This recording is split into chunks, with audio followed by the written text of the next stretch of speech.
अभी हमारे साथ हैं तृणमूल कांग्रेस के सांसद शत्रुघ्न सिन्हा। सर, जिस तरीके से केंद्र सरकार महिला आरक्षण बिल लाई, आज लोकसभा में भी है, पास हो जाएगा, इसको कैसे देखते हैं आप? नहीं, देखिए, इसके पीछे दो उद्देश्य है।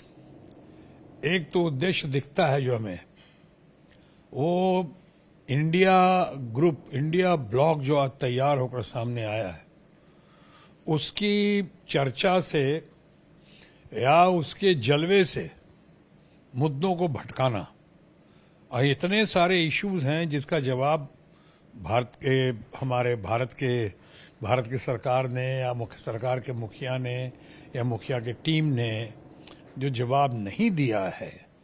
बहुत सारे मुद्दे हैं, चाहे किसी व्यक्ति विशेष का नाम आता है उस पर कोई जवाब नहीं, चुप्पी, चाहे महंगाई का मामला हो, बेरोजगारी का मामला हो, आज तक का रिकॉर्ड टूटा हुआ है बेरोजगारी के मामले में।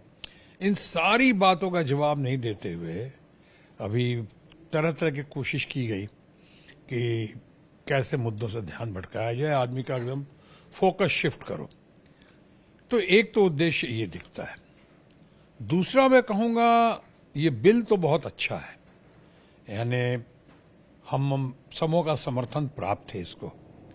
और बिल के मामले में कह सकता हूं कि ये नारी वंदन का सशक्तिकरण बिल जो लाया गया है, ये पहले आ जाता 2014 में तो बहुत अच्छा होता, कुछ पूरा ये था। मैंने शुरू में कहा कि मुद्दों से ध्यान भटकाने के लिए ऐसा दिखता है। अब लाया गया है, नए सदन की प्रतीक्षा की जा रही थी। चलो अच्छा है, नए सदन पर भी जितना खर्चा हुआ है, एक तरफ आप कहते हैं कि महंगाई है, एक तरफ कहते हैं देश के ऊपर बहुत कर्जा है। आज तक इतना कर्जा शायद देश के ऊपर कभी नहीं हुआ था, किसी सरकार में नहीं हुआ था जो हमारी दोस्तों और मित्रों की सरकार में हुआ है। उस कर्जे के बावजूद आपको जहां cut your coat according to the cloth, यानी जितना कपड़ा उस हिसाब से आपको कोट बनाना चाहिए, कटिंग करनी चाहिए, वो ना करते हुए इतना खर्चा कर दिया इस पे, जो कि अपनी गाड़ियों पे खर्चा किया, अपने सदन पे खर्चा किया। ये भी बहुत चर्चा का विषय रहा है। लेकिन फिलहाल मैं ये भी कहूंगा कि सदन बहुत अच्छा है, जो बन गया तो हम लोग को स्वीकार भी है। और ऐसा लगता है कि सदन सिर्फ इसी सरकार का नहीं, बल्कि आने वाली सरकार 2024 के बाद जो होगी उसके भी काम आएगा। और गाड़ियां वाड़ियां इतनी महंगी महंगी खरीदी गई हैं, वो सब उनके भी काम आएंगे, जो दूसरे हमारे प्रधानमंत्री होंगे जो आने वाले दिनों में। अब बात रही इस मुद्दे की, वुमेन रिजर्वेशन बिल जिसे हम कह रहे हैं, ये है, मैं कहूंगा कि ये बहुत ही सराहनीय है, प्रशंसनीय है। पहले आता तो ठीक था, अच्छा, बहुत अच्छा होता पहले होता तो बहुत अच्छा होता, लेकिन अभी भी कहूंगा कि देर आए दुरुस्त आए, देर से आए दुरुस्त आए, ठीक है। हालांकि इसके अंदर बहुत पेंच है, और इतने आसानी से जिस तरह से बिल भी पास हो जाएगा, पहले भी पास हुआ है। इस बिल की जन्मदात्री जो हैं वो भारत की इकलौती महिला मुख्यमंत्री, the royal Bengal tigress with a kind heart, हमारी ममता बनर्जी जी वो मुख्यमंत्री हैं, देश में सर्वाधिक लोकप्रिय नेता या नेत्री हैं। ये उन्होंने आवाज बुलंद की थी महिला आरक्षण के लिए। मैं इस पे आऊंगा 1 मिनट बाद भी। और उसके बाद हमारे कांग्रेस के मित्रों ने भी, जिसमें राजीव गांधी के वक्त में तो हुआ ही था, करीब करीब पारित हो गया था, लेकिन बाद में जो हुआ और जिस तरह से पारित नहीं हो सका, वो आपको ही पता है जिन कारणों से, उन कारणों पर अब जाने की ज्यादा जरूरत नहीं है। फिलहाल ये कह सकता हूं कि ये बिल जो है जितने आसानी से पारित हो रहा है, होता हुआ दिख रहा है, उसके बाद राह उतनी आसान नहीं होगी और उतनी जल्दी भी समाधान नहीं होगा, क्योंकि इसके अंदर पेंच पे पेंच है और लग रहा है, लोग लगा रहे हैं। और शायद उनकी अपना, जैसे मायावती जी ने कहा है, आदरणीय मायावती जी ने, कि 50% महिलाओं को, हमारे बहुत ही लर्नेड फ्रेंड हैं ओवैसी, उन्होंने कहा कि महिला बहनों का क्या होगा, महिला परिवार की महिलाओं का क्या होगा, मुस्लिम महिलाओं का। उसके बाद SC ST का मामला होगा, OBC का मामला होगा, यानी wheels within wheels, quota within quota का मामला होगा।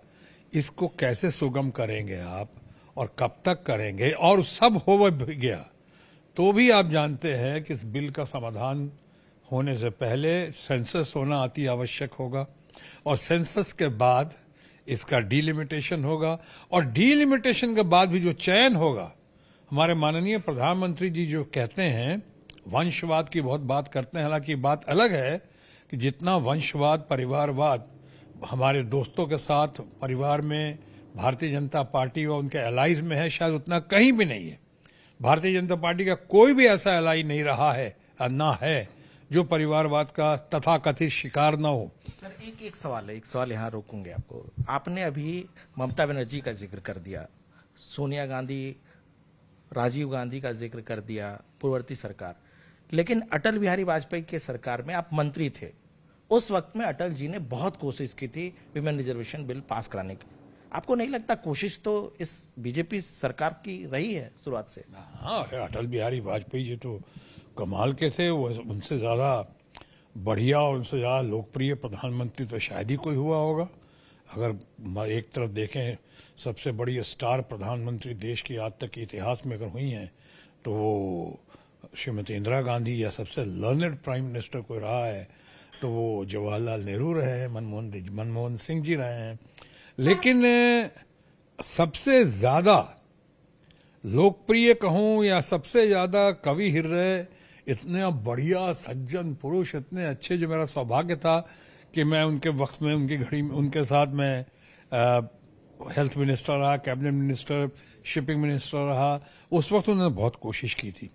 मैं अभी जान के इस विषय पे नहीं जा रहा हूं किन किन ने कोशिश की।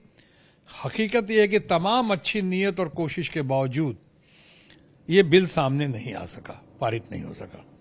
अब हम उस पर बात करें कि अब जब हो रहा है ये, मैंने कहा ममता जी ने सबसे पहले आवाज उठाई थी। ममता जी ने तो करके दिखा दिया। आज हमारे लोकसभा में करीब 14-15% महिलाएं हैं। बस बातें हम लोग बड़ी बड़ी करते रहे, कोशिश करते रहे, लेकिन देख लीजिए उसके बावजूद आज 2024, 2023, 2022 में हमारे पास सिर्फ 14-15% महिलाएं हैं लोकसभा में और 11-12% राज्यसभा में। हमारी इकलौती जो सर्वाधिक लोकप्रिय नेता या नेत्री हैं ममता बनर्जी जी ने, उन्होंने अपनी पार्टी के जरिए 37% से ज्यादा सांसदों को भेजा यहां पे, ये पार्लियामेंट में। शायद किसी पार्टी का रिकॉर्ड नहीं है जो ममता जी ने कहा। इसलिए मैं कह सकता हूं कि ममता जी तो इस बिल की मानी जानी चाहिए जन्मदात्री। वो तो उनकी बेबी है ये बेबी।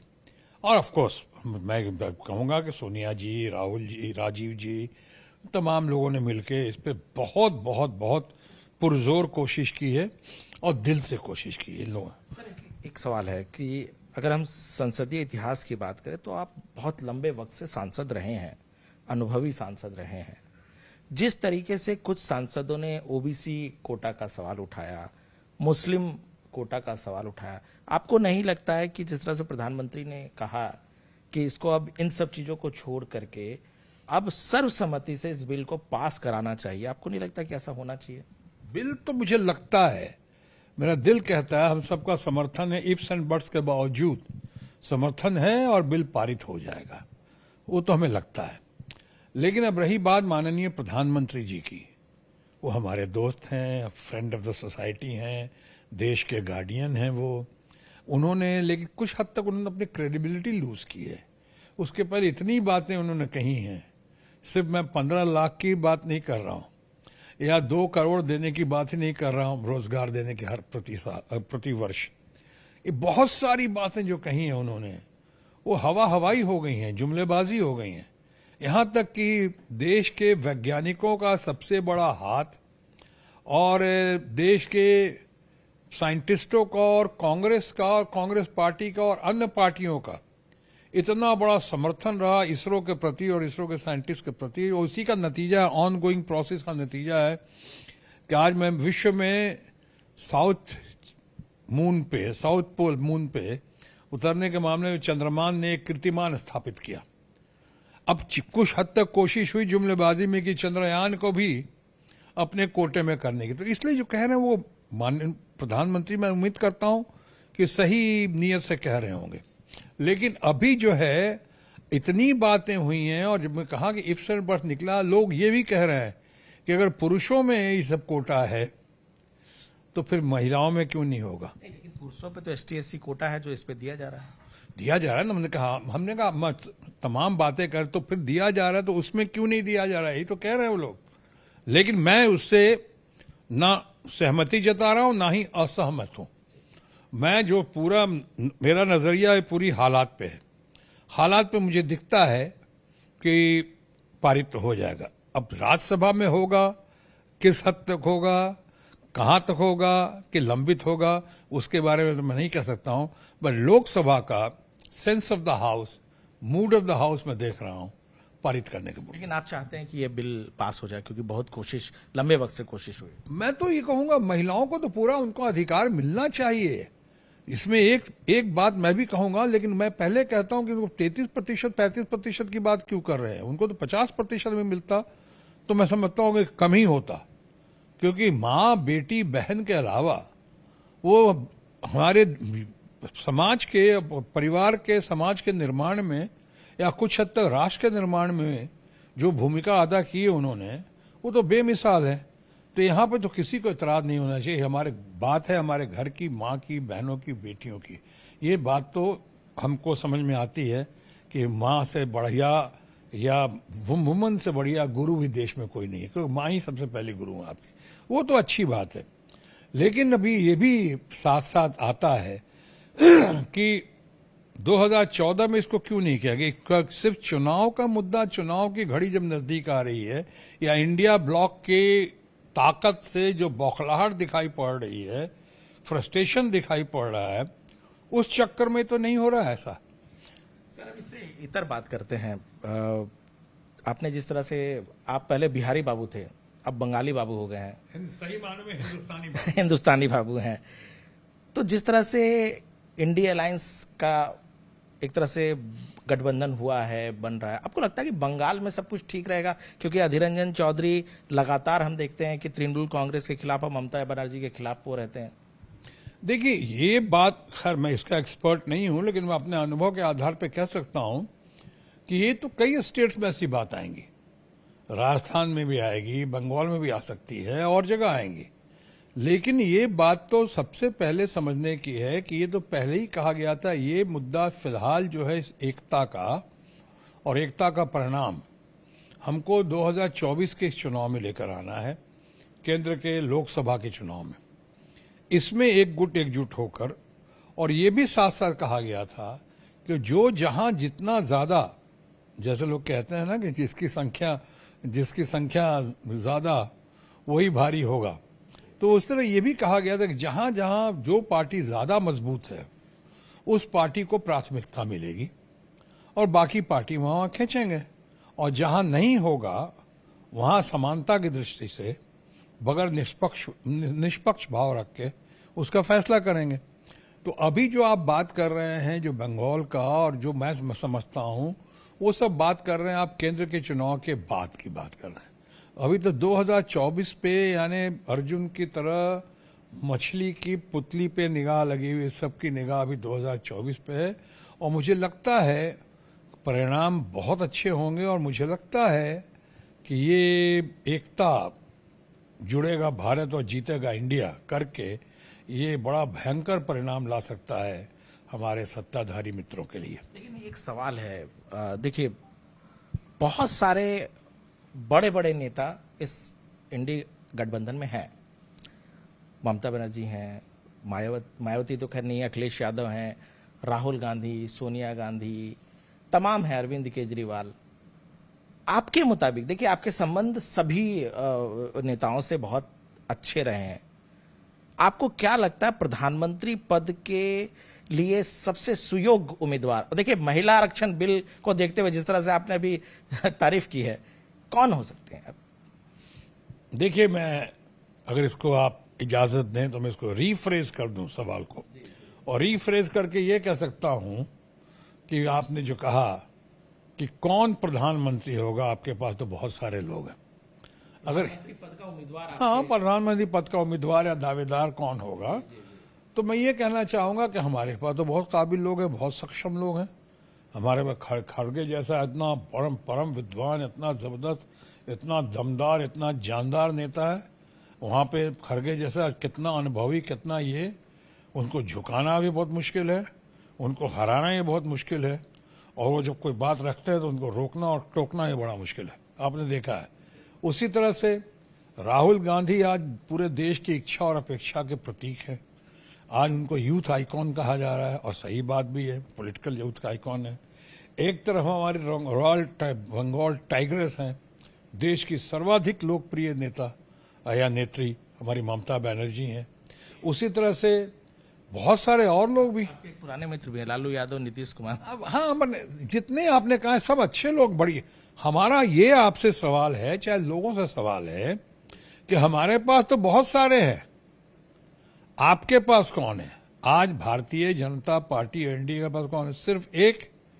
सिर्फ एक जिनके आप दमखम और जिनके साये में आप चलना चाह रहे हैं, उनकी लाठी लेकर, उनकी बैसाखी लेकर आप लोग आगे बढ़ना चाह रहे हैं। मान लीजिए कल क्षण भर के लिए हमारे मित्र भारत के माननीय प्रधानमंत्री, जो उम्मीदवार भी हैं, दावेदार भी हैं प्रधानमंत्री पद के, कल अगर उनका मूड बिफरा और कल उन्होंने अपनी भाषा दोहरा दी, अपना डायलॉग दोहरा दिया कि मेरा क्या है, मैं तो फकीर आदमी हूँ, झोला उठा के चला जाऊंगा, और झोला लेकर अगर कहीं चले गए, वो झोली उठाकर, मूड उनका विपरीत हुआ, बिफरा या विचलित हुआ, वो कहीं झोला उठा कर चले, तो उनके पास कौन है?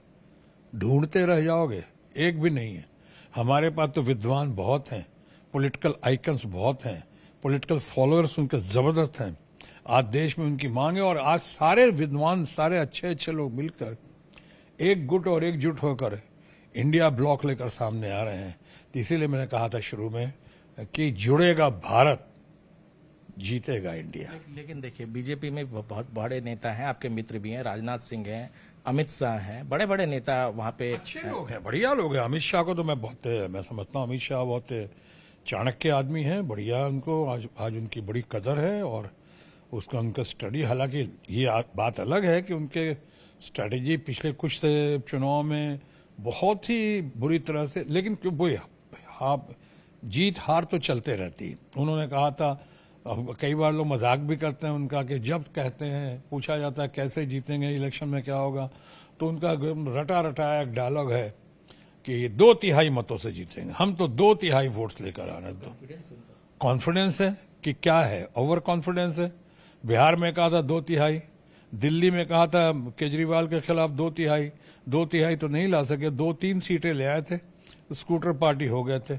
अभी उन्होंने पिछली बार याद किए, मध्य प्रदेश में कहा था 2/3, उसके बाद छत्तीसगढ़ में कहा था 2/3, उसके बाद आपने देख लीजिए यहाँ पे जो चुनाव जहां हुआ, बिहार में आपको बताया हमने, बिहार में कहा था 2/3। तो कहीं कहीं उनका सच भी हुआ है। मैं समझ सकता हूं कि अपने काडर को प्रोत्साहित करने के लिए, थोड़ा सा जोश भरने के लिए कहते हैं, लेकिन क्या है कि बाहर थोड़ी इसकी क्रेडिबिलिटी थोड़ी कम हो जाती है। लेकिन यूपी में उन्होंने कहा प्रचंड जीत, गुजरात में प्रचंड जीत। हाँ, प्रचंड जीत तो खैर गुजरात में नहीं हुई, लेकिन प्रचंड जीत यूपी में जरूर हुई, उसके बावजूद अवश्य।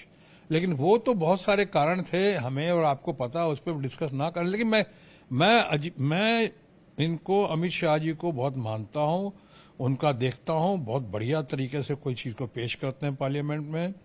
उनका गुस्सा भी होता है तो थोड़ी देर गुस्सा शांत कर लेते हैं, और बहुत मैच्योरिटी से बात करते हैं। और उनका, मेरा ख्याल है शायद वो अकेले होंगे उस दल में जिनके पास हर सवालों का जवाब होता है, अच्छे से पेश करते हैं। तो मैं कहता हूं ये लोग, लेकिन आपने कहा कि ये हैं, चाहे हमारे मित्र राजनाथ सिंह हैं, चाहे इनका तो कोई जिक्र नहीं है, ना कोई करने की हिम्मत करता होगा, ना चर्चा भी नहीं इनकी। सर, अब आखिरी सवाल करते हैं, अब दिल की बात बता दी, क्योंकि आपने अभी दिमाग से बताया। पुराना सवाल है मेरा कि प्रधानमंत्री पद के लिए आपके मुताबिक सबसे बेस्ट दावेदार कौन हो सकते हैं? देखिए, फिर आप घुमा कर नहीं बोलिए, आप सीधा आपके दिल की बात बताइए। मैं आपने दिल की बात कही, सही है। मैं मन की बात तो कर नहीं सकता हूं कि मन की बात पे तो पेटेंट राइट किसी और का है, तो मैं तो दिल की बात ही कर सकता हूं। मेरे दिल में जो है वो ये है कि तमाम लोग बहुत अच्छे हैं। संख्या बल, पार्टी की एकता और पार्टी की एकजुटता डिसाइड करेगी। आप और मैं, कोई भी प्रधानमंत्री बन सकता है, बशर्ते कि हमारे पास संख्या बल हो, हमारे पास पार्टी का सपोर्ट हो लोगों का, तो कोई भी बन सकता है। कोई प्रधानमंत्री बनने के लिए दरअसल किसी क्वालिफिकेशन की जरूरत नहीं है, किसी यूनिवर्सिटी के डिग्री की जरूरत नहीं है, किसी इंटायर पॉलिटिकल साइंस में कोई डिग्री कर लेने की भी जरूरत नहीं। ममता और राहुल के बीच में आप ये नहीं बताएंगे कि मतलब हम तो कह रहे हैं कि ममता और राहुल, ममता जी तो हैं ही देश में बार बार का देश की सर्वाधिक लोकप्रिय नेता, जो उनका ड्रॉ है, जो उनका कमांड है, जो उनकी फॉलोइंग है, जो उनको और उनकी जो ट्राई टेस्टेड और सक्सेसफुल पर्सनालिटी है, वो जितना जमीन से जुड़ी हुई नेता है शायद और बहुत ही कम हो गए यहाँ पे। तो वो हैं राहुल गांधी। तो हमने कहा ही कि पॉलिटिकल आइकॉन, आज तो क्या फॉलोइंग है यूथ में। और हमारे खड़गे साहब का जिनका जिक्र किया वो क्या कम है, मैं कहता हूँ किसी से कम नहीं, शायद बढ़ के ही होंगे सबसे। तो ऐसे हैं हमारे पास, लेकिन ये काम मेरा और आपका नहीं है अभी फैसला करना। ये चुनाव के बाद ये फैसला करना हमारे ग्रुप का होगा, एकता ब्लॉक, इंडिया ब्लॉक का होगा। धन्यवाद सर। तो ये थे शत्रुघ्न सिन्हा। कैमरामैन अप्पू पाठक के साथ अनूप गुप्ता, न्यूज़ 18 नेटवर्क, दिल्ली।